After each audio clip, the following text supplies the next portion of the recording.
See the world by train. The journey ahead will take us through 6 countries in Southeast Asia and then across the Siberian continent from Beijing to Moscow.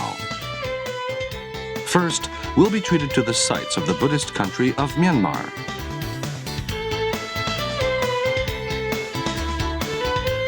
We'll travel through Thailand and then follow the Malaysian Peninsula south to Singapore. On the archipelago of Indonesia, we'll traverse the 800-mile-long island of Java to Bali.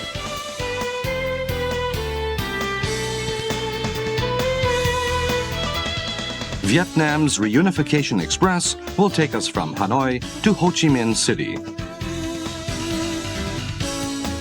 And finally, we'll travel an incredible 5,700 miles from China's capital Beijing through Kazakhstan to Moscow.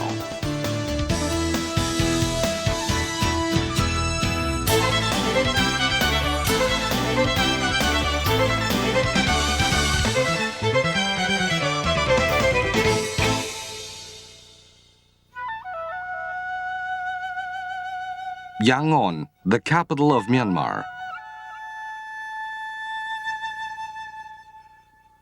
150 feet tall, the Golden Sule Pagoda dwarfs the human-scale buildings at its foot.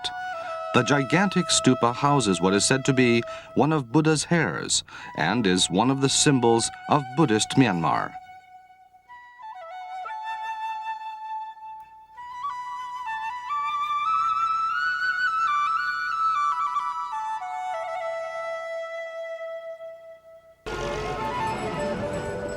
Away from the solitude of the temples, the city streets bustle with activity as people attend to the more temporal aspects of their lives.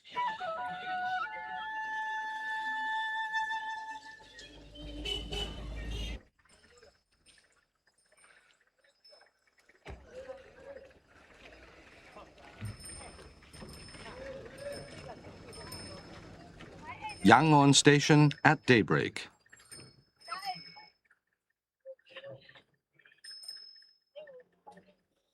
Passengers gather on the platform before dawn to wait for the train.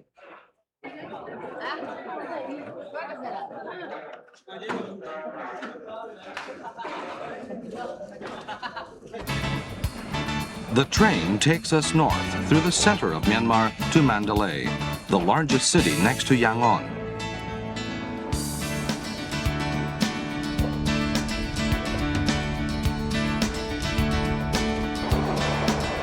We head through the rice paddies of the Central Plains.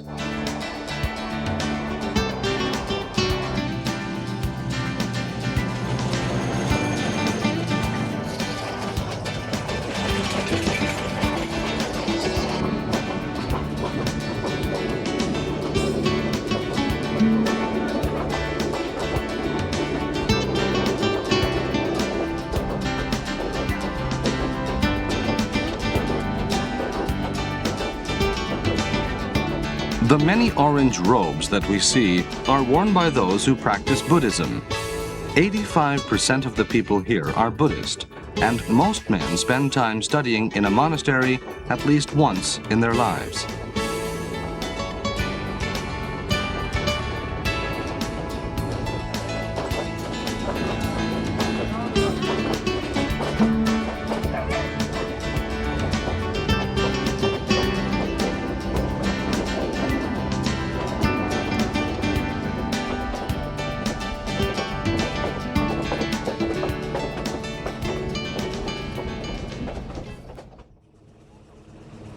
We have arrived at Pinmana Station. Here we temporarily part with the main line to visit the western town of Chowpadan.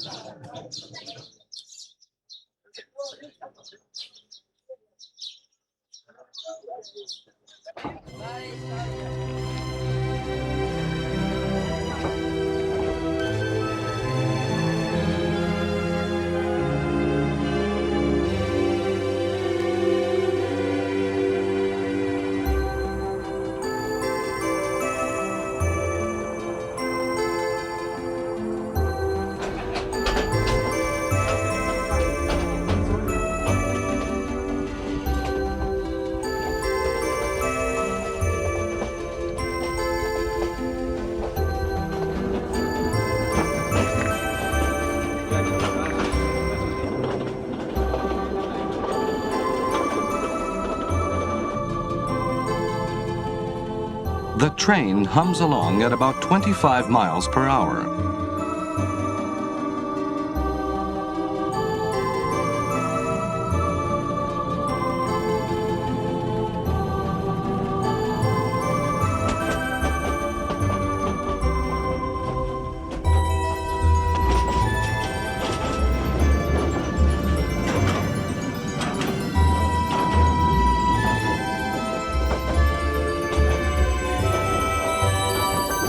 The scenery is graced with pagodas, also called stupas, which house important Buddhist relics.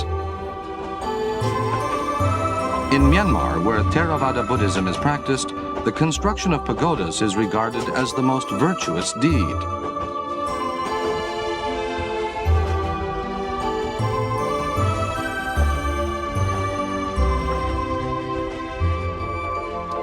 We arrive at Chowpadan, about 140 miles northwest of Pinmana.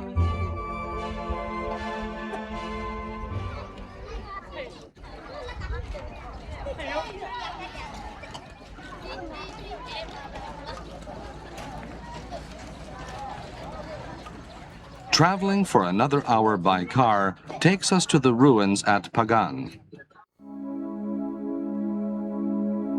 These ruins tell us of the golden age of the Pagan dynasty, which was founded in the 11th century, unifying the Myanmar kingdom for the first time.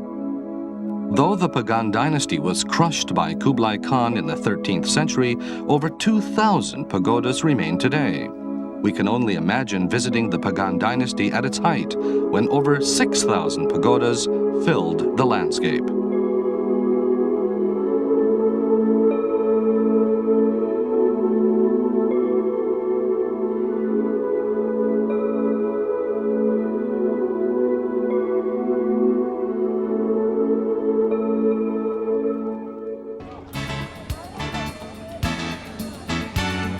We are now at Tazi Station, about 310 miles north of Yangon.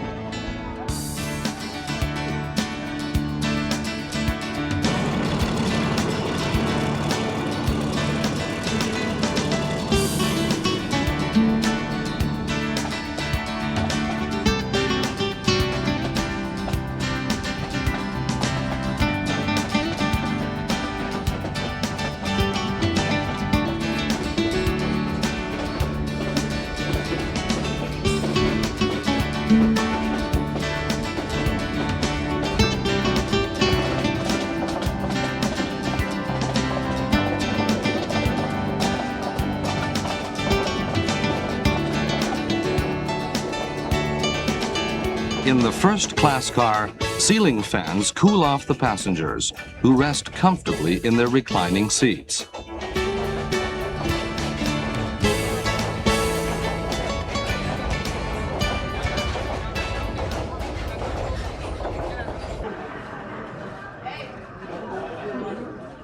"360 miles north of Yangon, we arrive at our destination, Mandalay.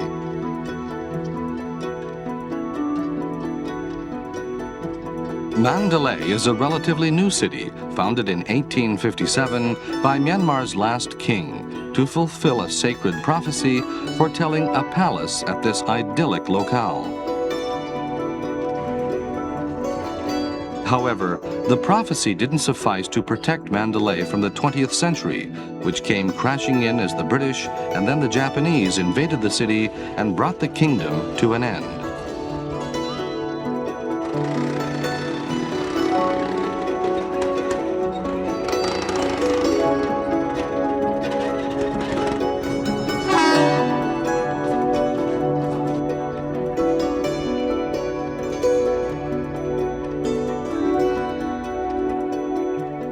Today, the palace still stands in the city's center, reminding us of its brief but glorious time as the royal capital.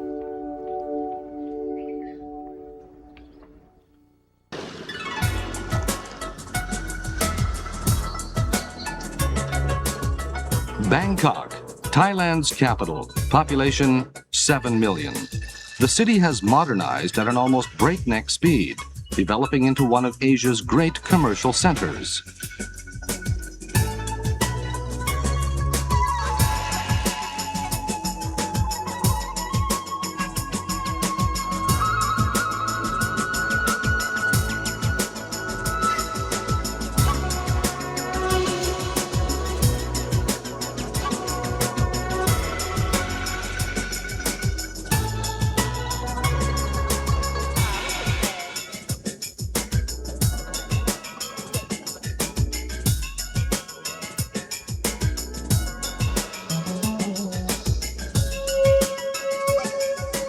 We head south from Bangkok to Thailand's southern city, Hat Yai.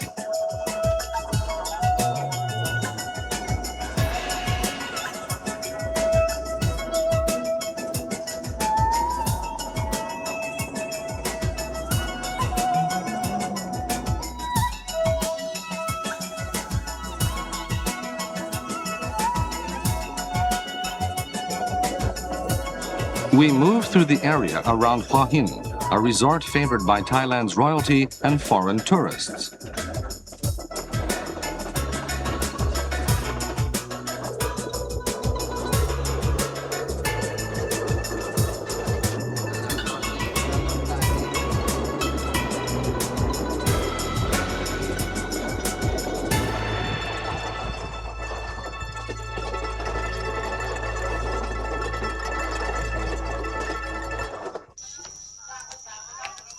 Chongpon Station is surrounded in darkness, but the platform nonetheless seems lively with passengers' voices as they board the train.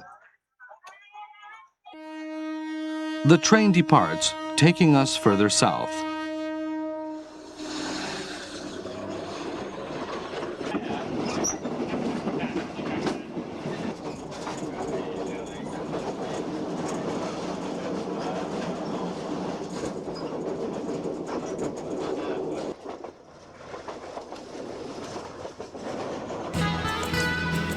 We are midway down Thailand's southern arm, making a transition from the northern Buddhist culture to that of the Muslims in the south.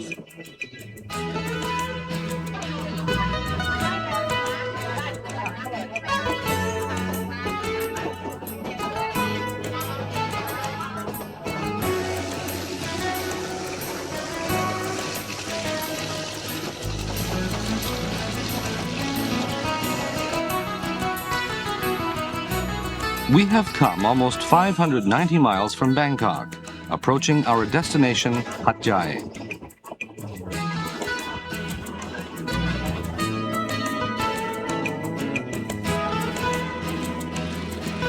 We step from the train station to a local restaurant, where the weary travelers fill their stomachs and rest for a moment before setting out into the city.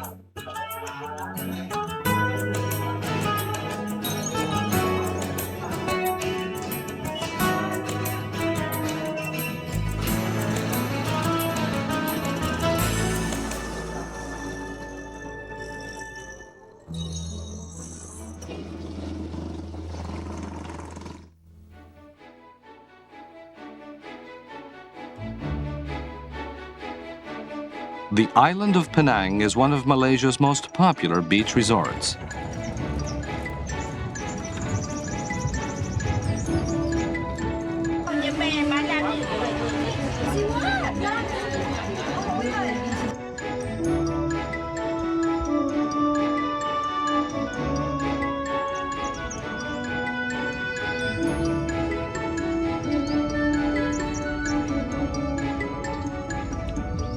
Our journey along Malaysia's western coast begins at Butterworth, Penang's sister city situated across the harbor. We head toward the southernmost tip of the Malay Peninsula and beyond to Singapore.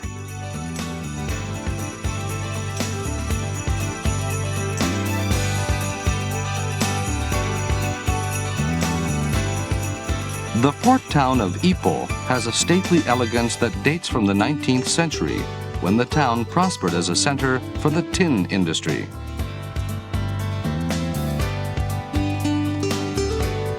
The Station Hotel opened in 1909 to accommodate the foreign businessmen who came from all over the world to purchase tin. We have about 62 miles more to travel before we reach the capital, Kuala Lumpur.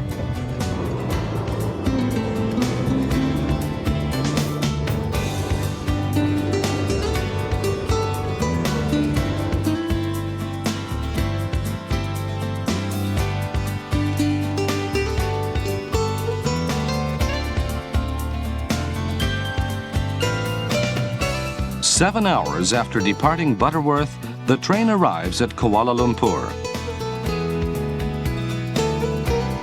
Kuala Lumpur was a sleepy town until just a century ago, when the discovery of tin ore in the area set it on a course for rapid development.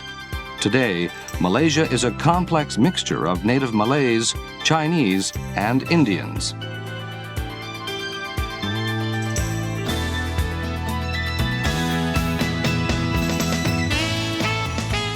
We travel southward for another 245 miles to Singapore on an 8-hour journey by express train.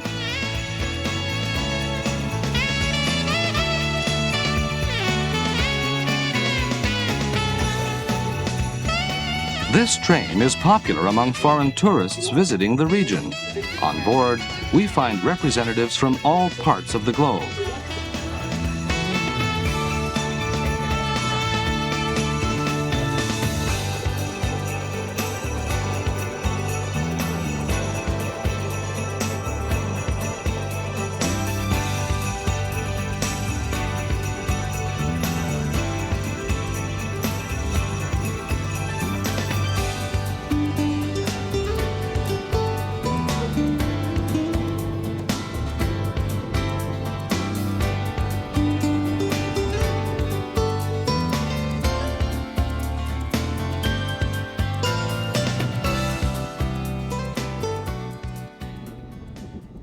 We are now at the southern tip of the Malay Peninsula, in the border city of Johor Bahru.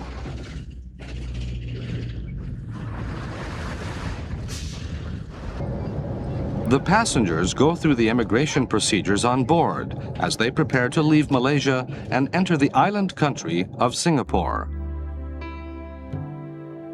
We cross a bridge which is just over half a mile in length, gliding easily past the cars that have practically turned the bridge into a parking lot.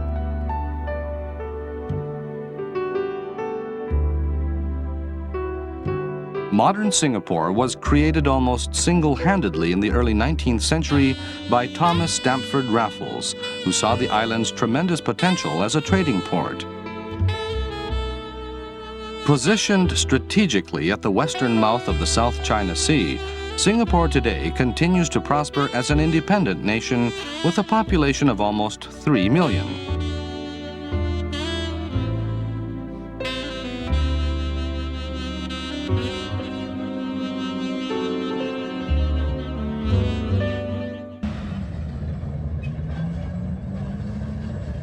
Jakarta, the capital city of Indonesia, is a bustling city that ranks third in the world in population density.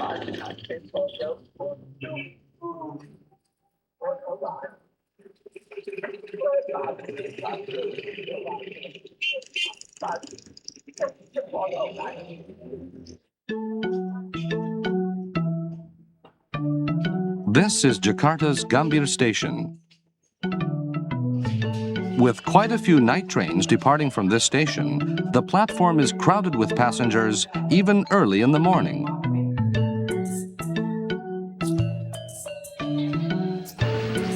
Our journey will take us from Jakarta through the island of Java to Bali.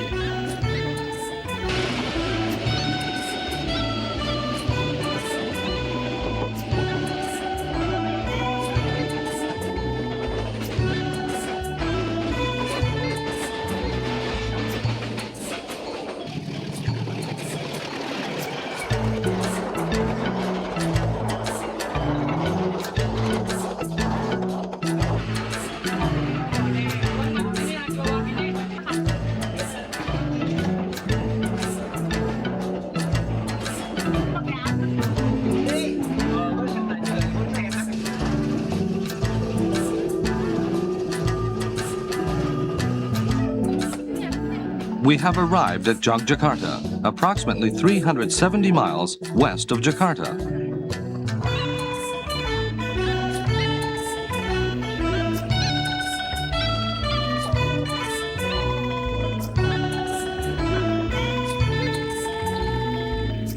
In the city center stands the Sultan's Palace, built in 1756 and still used by members of the present royal family.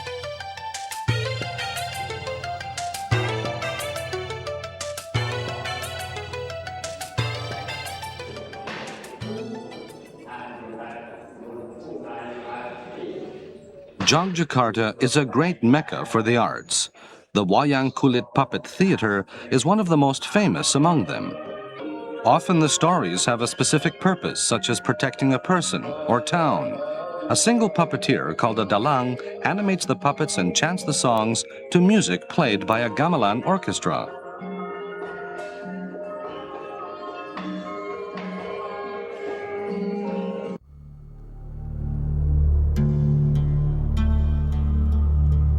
About 35 miles northwest of Yogyakarta, we find the Borobudur Temple, which elaborately depicts the Buddha's path to nirvana with thousands of carvings and statues. It took the labor of 10,000 men over the period of a whole century to build, only to be abandoned almost immediately, around 850 AD. For almost 1,000 years, it remained largely ignored until Thomas Stamford Raffles, founder of Singapore, brought it to the attention of the West.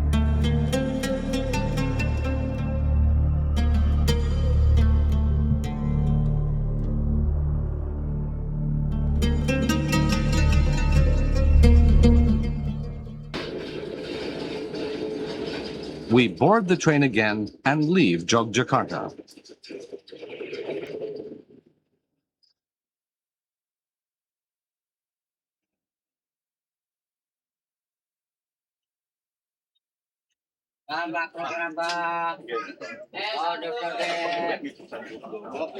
Although we have left the city behind, the passengers can continue their shopping thanks to all of the vendors who have come on board.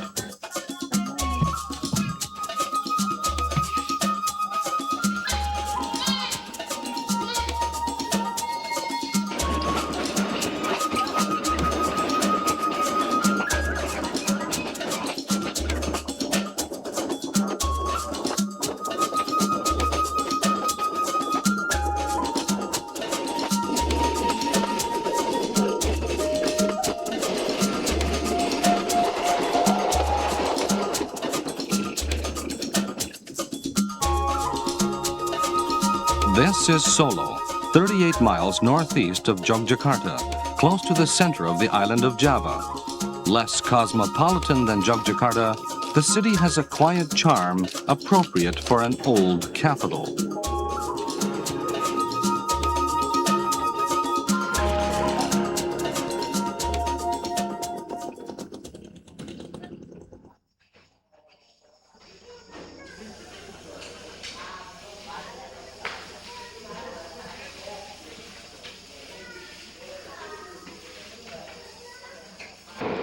We leave the station of Solo on the Bima, the overnight express train.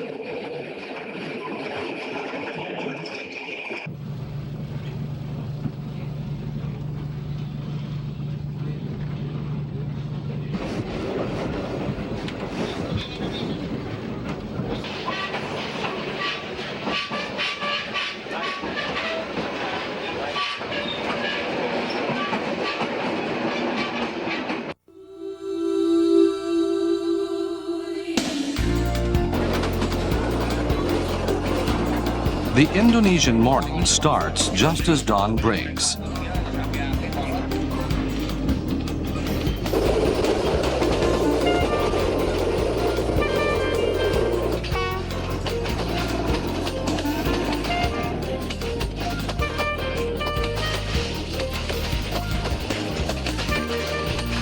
We have arrived at the city of Surabaya, Indonesia's third largest city, 150 miles northeast of Solo. Surabaya gained the epithet City of Heroes because of the people who resisted the Dutch colonists after World War II, and remains one of the symbols of Indonesian independence.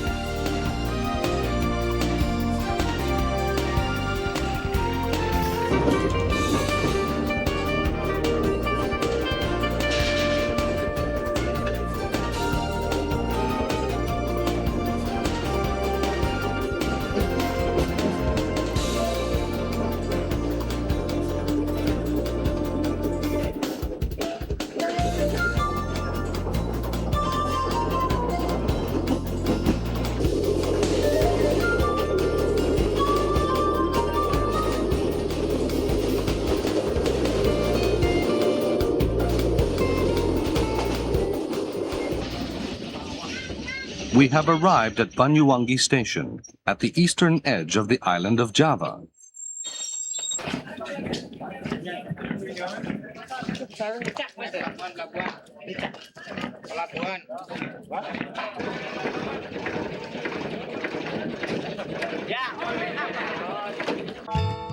From Banyuwangi, we travel another 40 minutes by ferry to the resort island of Bali.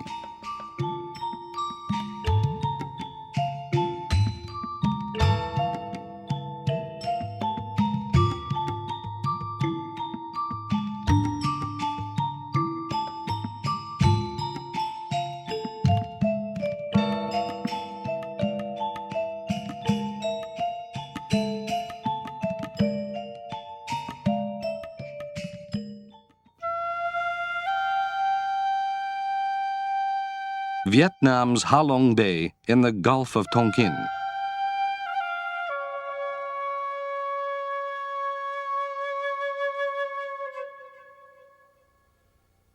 This region's mysterious geography is explained in an old legend about a gigantic dragon which plunged into the sea at Halong Bay, dug up great masses of rock along the coastline, and thereby created these hauntingly shaped islands.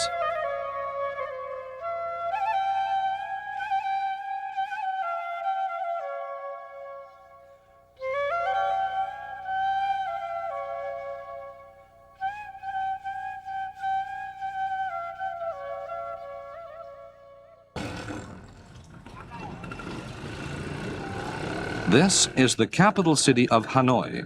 The noises of motorcycles and cars fill the air.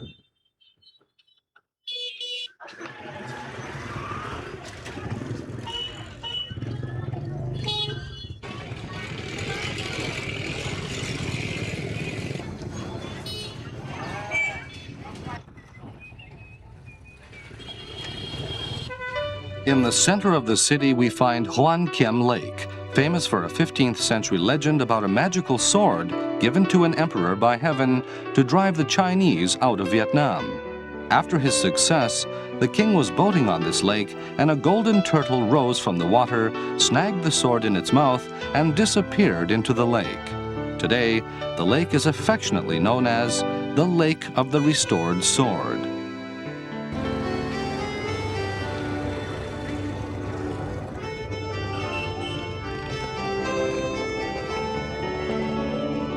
This is Hanoi Station, built in 1903 under French rule.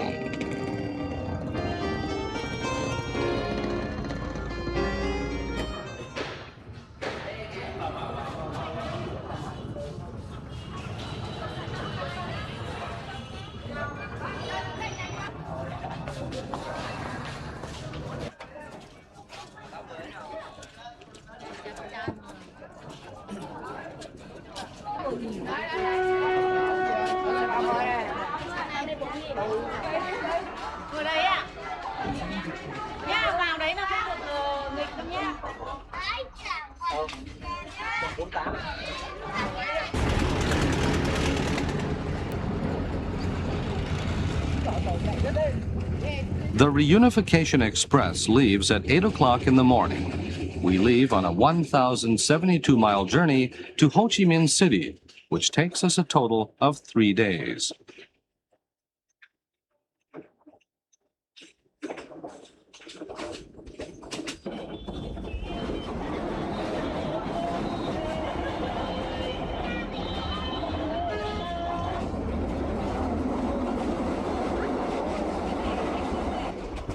The tracks were first laid at the turn of the century.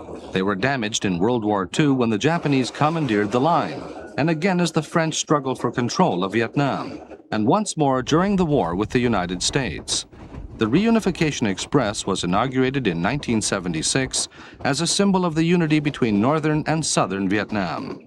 1,334 bridges, 27 tunnels, and 1,370 switchbacks were repaired to make the line operational again. But today, the passengers have their stomachs in mind. The kitchen becomes very busy as lunchtime approaches. The crew prepares lunch boxes for about 600 passengers.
Having crossed the line at 17 degrees north latitude that once divided the country, the Reunification Express pulls into the station at Hue in the dead of night.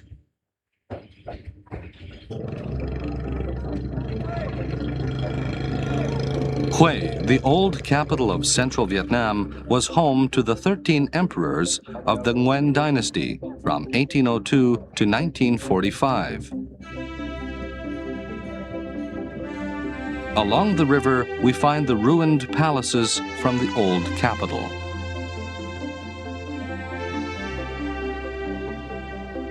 Bao Dai, Vietnam's last king, abdicated the throne in 1945, closing the door on the era of Vietnam's monarchy.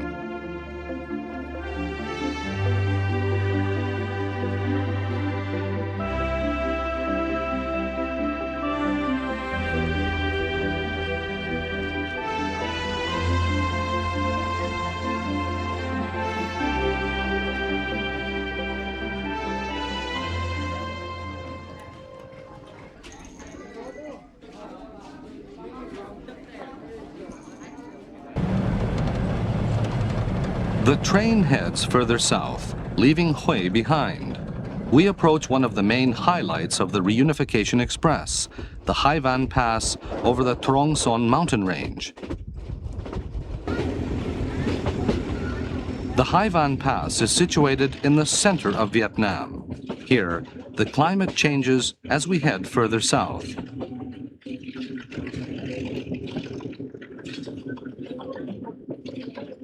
The train hugs the coast at an elevation of about 1,600 feet, giving the passengers a dramatic view of the South China Sea below.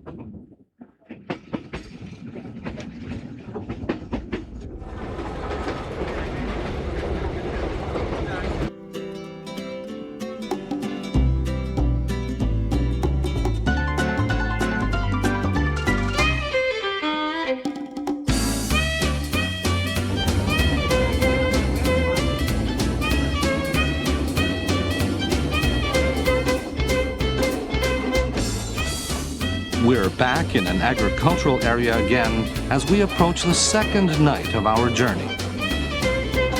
Nighttime on the Reunification Express. Let's take a little tour through the train. First, the first-class sleeping compartment. Here you can sit at the two-level bed and enjoy a beer.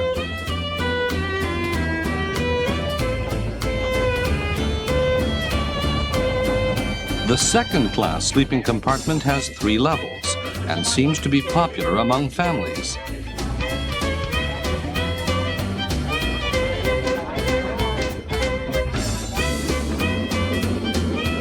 And then we come to the second-class car. Passengers are rocked to sleep by the gentle swaying of the train, and these hammocks just might be the most comfortable beds around.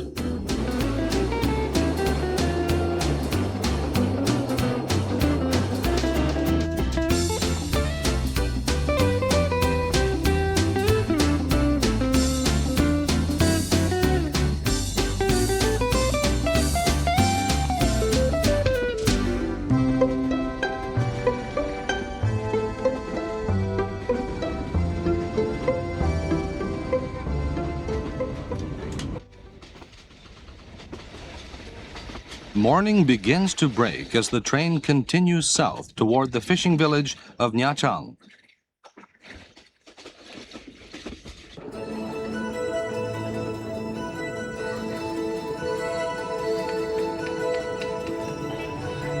As the train arrives into town, the harbor at Nha Trang is bustling with fishermen.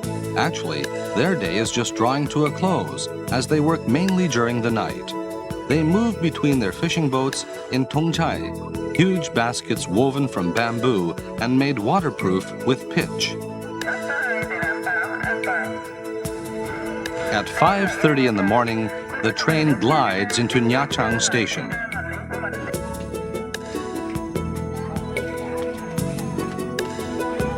The passengers take advantage of this brief stopover to do their morning toilet, refreshing themselves for the journey ahead.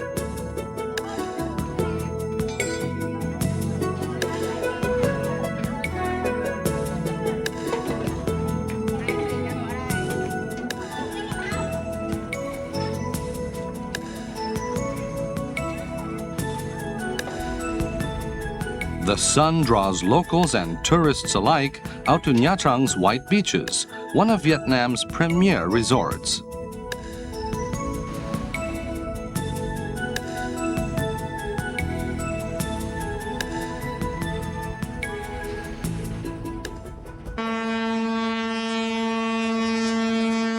As we take leave of Nha Trang, our final destination, Ho Chi Minh City, draws near.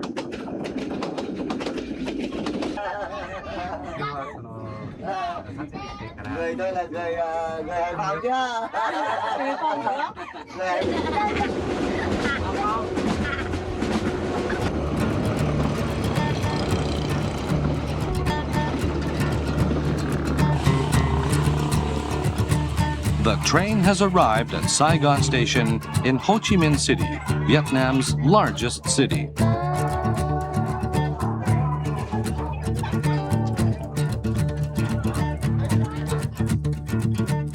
Here, our 1,072-mile journey from Hanoi comes to an end.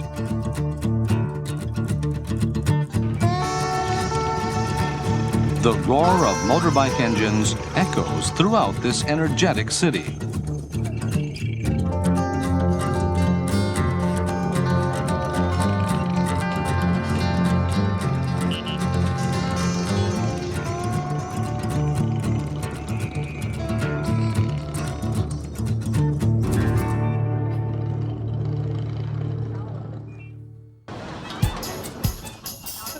Now we embark on our journey from China through Kazakhstan and Russia.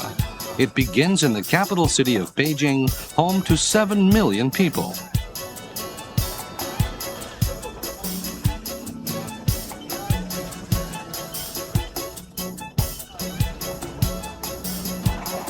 This is Beijing Station.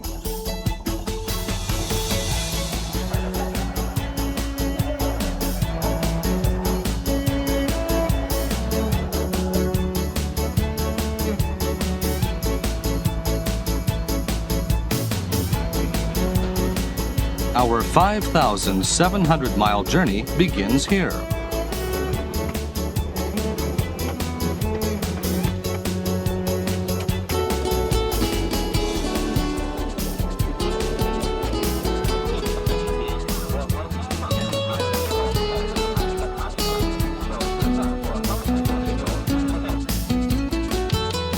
Once we leave Beijing, we enter an agricultural region which gives us a glimpse of rural life.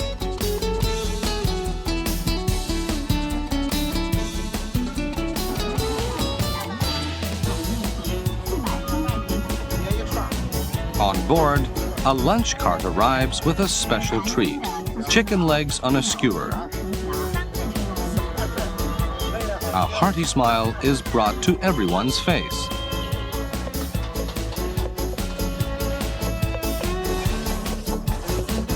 At lunchtime, the dining car hums with activity. Here we have a gastronomical delight with over 10 kinds of dishes, including soup, appetizers, and the main course. This is without doubt one of the great pleasures of traveling by train in China.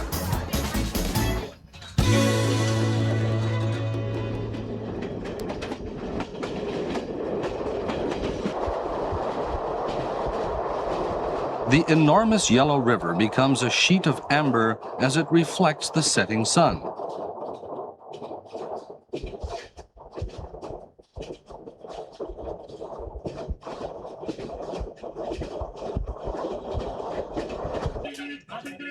Ten hours after leaving Beijing, the train arrives at Zhengzhou.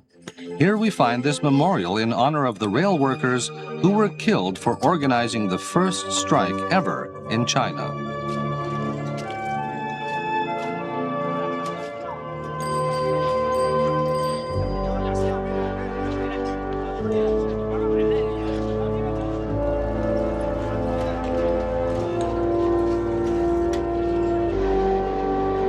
The train leaves Zhengzhou, heading further west. Mist-covered hills transport us back to an era long gone.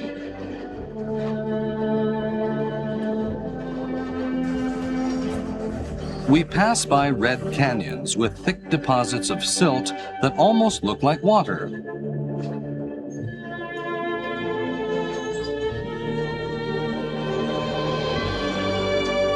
A mountain range appears alongside the tracks.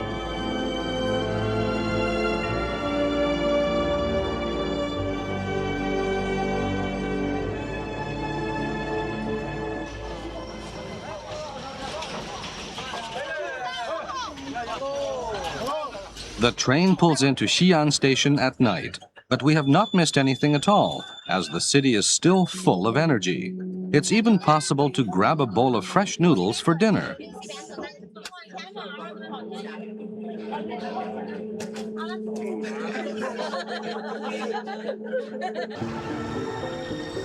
Xi'an was an important trading point on the Silk Road. Looking down this long boulevard, we can imagine the many journeys that were embarked upon from here, all the way to Rome.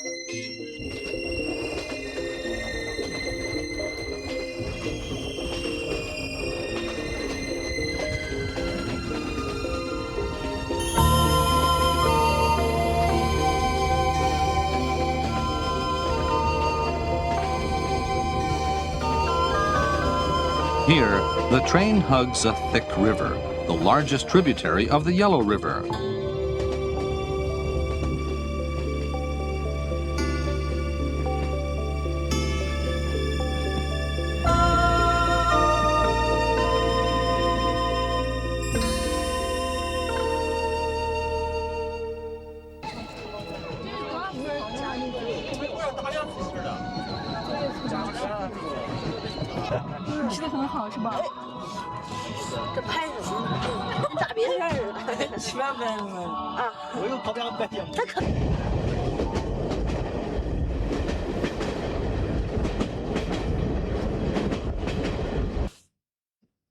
The train stops in the middle of the night and a locomotive appears.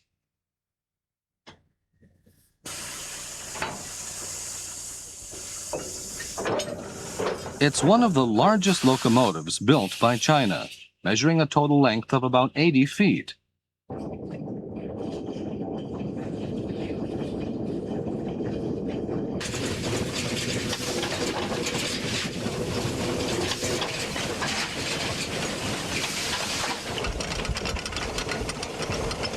It runs at about 50 miles per hour. Snow-capped mountains hover on the horizon across a barren stretch of rock.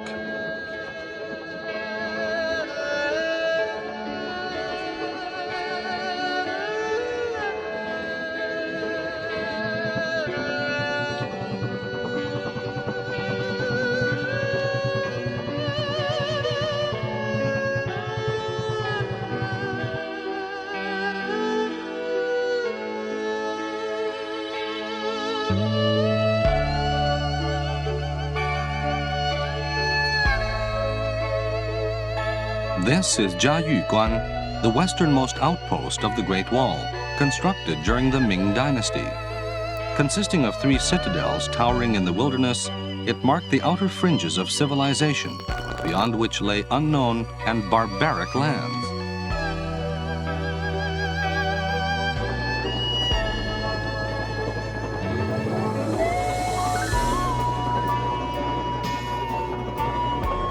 We part with the Great Wall, venturing out into the desolate and inhospitable landscape. 1/3 of our 2,360-mile journey from Beijing to Urumqi is across the moonlight Gobi Desert. The arid desert view makes a glass of beer all the more precious.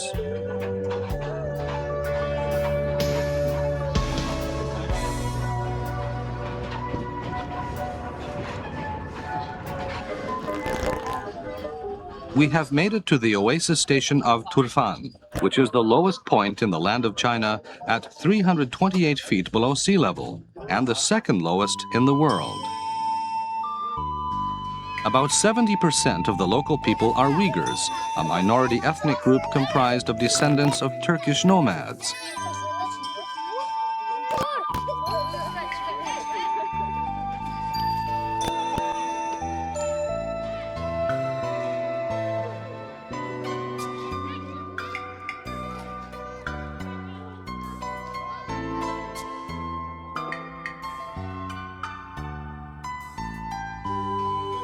The hot and arid climate here results in deliciously sweet grapes, dried into raisins that have been a special treat for travelers along the Silk Road and for modern visitors alike.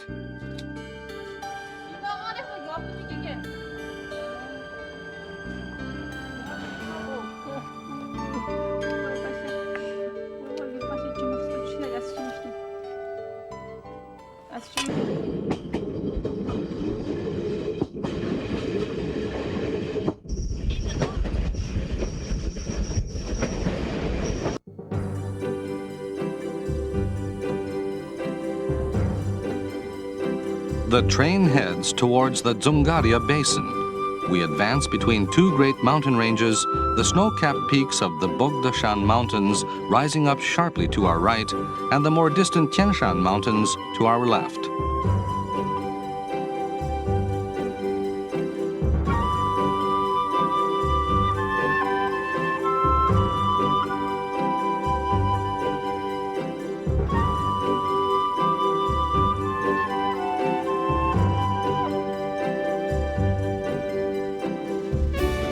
An industrial cityscape appears at the foot of the Tian Shan Mountains. This is Urumqi. We are arriving at the most landlocked city in the world, the nearest sea being 1,400 miles away.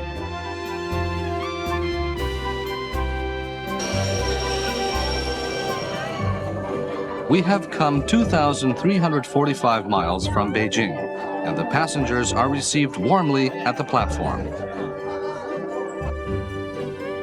Settlements in this area date from the 7th century, but Urumqi is relatively new, having been built in the mid-18th century during the Qing dynasty.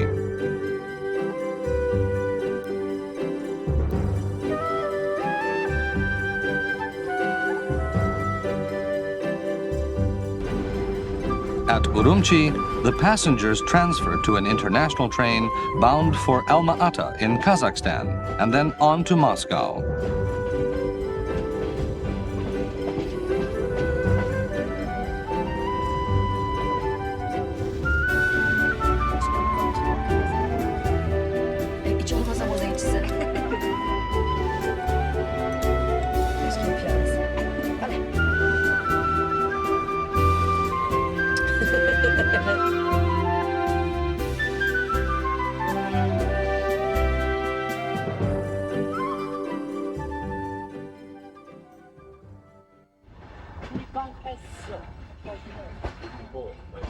We have come to the border station of Alashanko. We enter Kazakhstan here.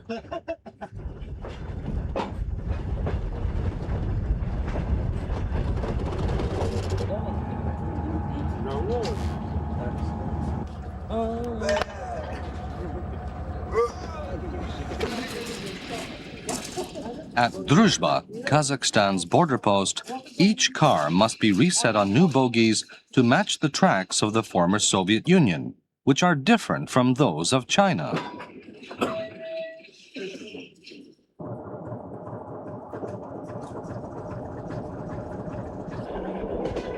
The plains, whitened with snow, expand beyond the windows.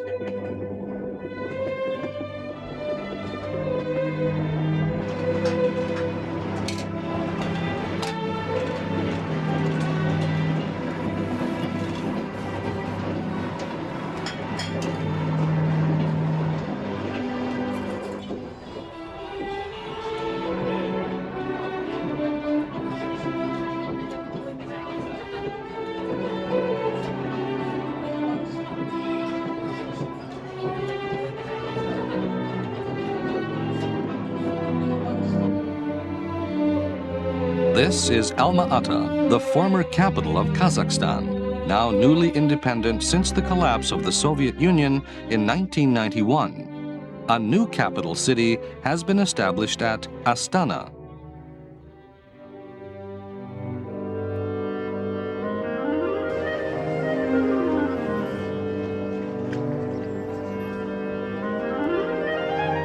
Alma-Ata Station. Here we can see the faces of people from all over the region, Kazakhs, Russians, and Uzbeks. Everyone waits patiently for their trains to arrive.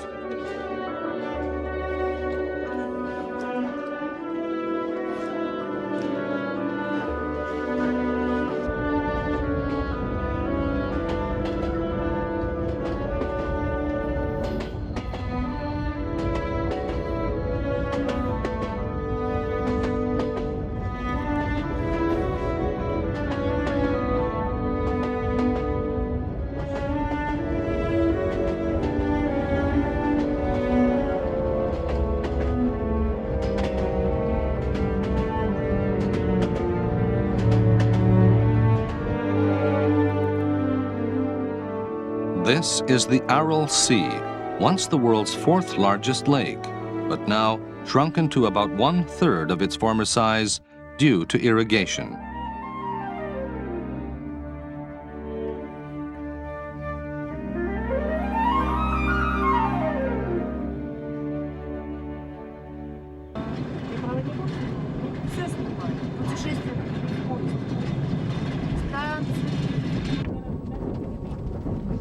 Раскройте, пожалуйста, газету, покажите ему рыбу, возьмите в руки, покажите ему. Какой вы чистенький, да? Медленно, медленно, не спешите. Кинозвезда. Понюхайте. Поверните рыбу. A statue of Lenin stands at this small station.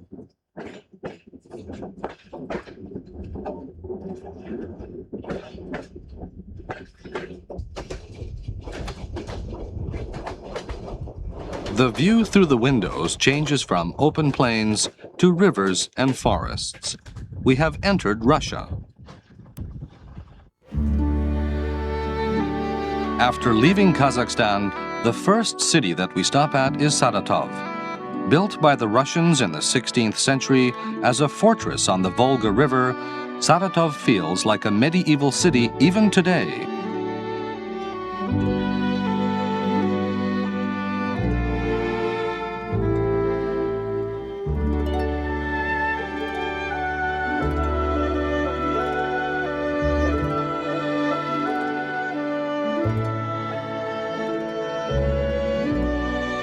The Volga, the biggest river in Europe, ranging over 2,290 miles in length, flows through the center of the city.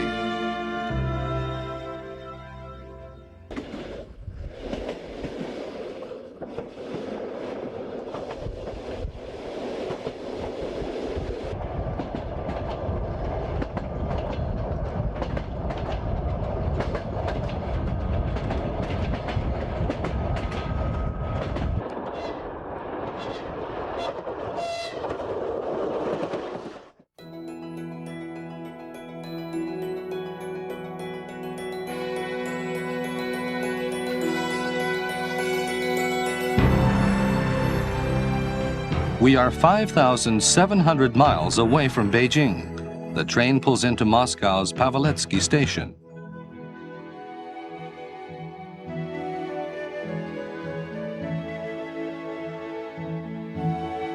Moscow has been the stage for many critical events throughout history. Today, it is the capital city of the Russian Federation.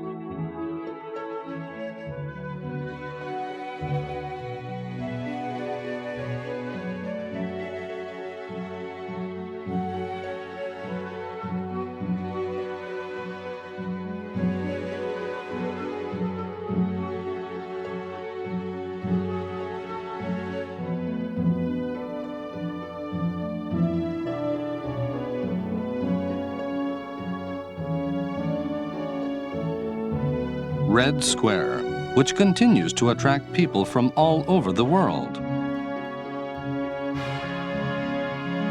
Instead of the former Soviet Union flag, it is now the flag of the Russian Federation that unfurls high above Red Square.